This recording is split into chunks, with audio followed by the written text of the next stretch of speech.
ఇగో దళితురాలని పెళ్లికి నిరాకరించడంతో junior doctor ఆత్మహత్య, ప్రేమ పెళ్లి అంటూ ఆమెకు దగ్గరైన ఓ డాక్టర్, ఆపై కులం పేరుతో పెళ్లికి నిరాకరణ, లావణ్య బలవన్మరణం అంటూ చూస్తా ఉన్నాం. సో ఇక్కడ చూడండి, ఇంకా ఎవడన్నా కులం లేదు కులాల మధ్య అంతరాలు లేవని ఎవడన్నా మాట్లాడితే చెప్పు తీసుకొని కొట్టాలి ఆ దొంగ నా కొడుకుని. ఎందుకు అంటే ఈ దేశంలో కులం అనేది ప్రధానంగా ఉంది. చూడండి, వాడు అమ్మాయి మంచిగా ఉందని చెప్పేసి డాక్టర్ అని చెప్పేసి ఆమెను లవ్ చేసిండు, అమ్మాయి కులం తెలవగానే లేదు వద్దని చెప్పేసి అన్నాడు. వాస్తవంగా ఈ దేశంలో కులం అనేది వేళ్ళునుకోపోయింది, కులం మతం వేళ్ళునుకోపోయినటువంటి విషయం మనం చూస్తా ఉన్నాం.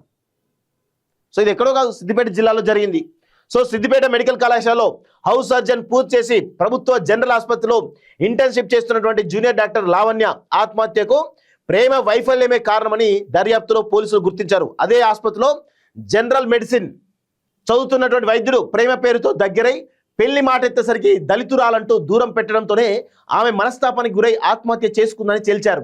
సిద్దిపేట ఏసీపీ రవీందర్ రెడ్డి తెలిపిన వివరాల ప్రకారం గద్వాల జిల్లా మానోపాడు మండలం బల్లాపురం గ్రామానికి చెందినటువంటి పేద దళిత కుటుంబానికి చెందినటువంటి లావణ్య సిద్దిపేట ప్రభుత్వ వైద్య కళాశాల ఆసుపత్రిలో హౌస్ సర్జరీగా పనిచేస్తారు. ఆమె 2020లో నీట్ మొదటి ప్రయత్నంలోనే సీటు సాధించి సిద్దిపేట ప్రభుత్వ మెడికల్ కాలేజీలో ఎంబీబీఎస్ లో చేరారు. ఆమె తల్లిదండ్రులు కూలి పనులకు వెళ్తున్నారు.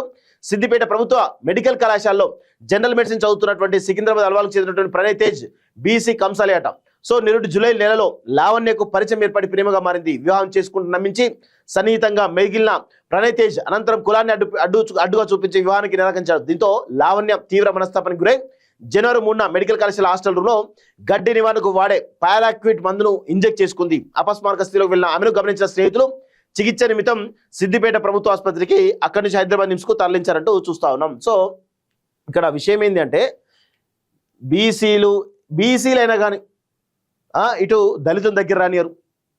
ఈ విధమైన అంతరాలు పెరిగిపోతున్నాయి. ఇప్పుడు బీసీలో ఉన్నట్టు కంసాలి కులానికి చెందిన వాడే ఈరోజు దళిత అమ్మాయిని ప్రేమించి మోసం చేసి ఈరోజు ఒక కులం పేరుతోటి ఆమెను దూరం పెట్టింది కదా.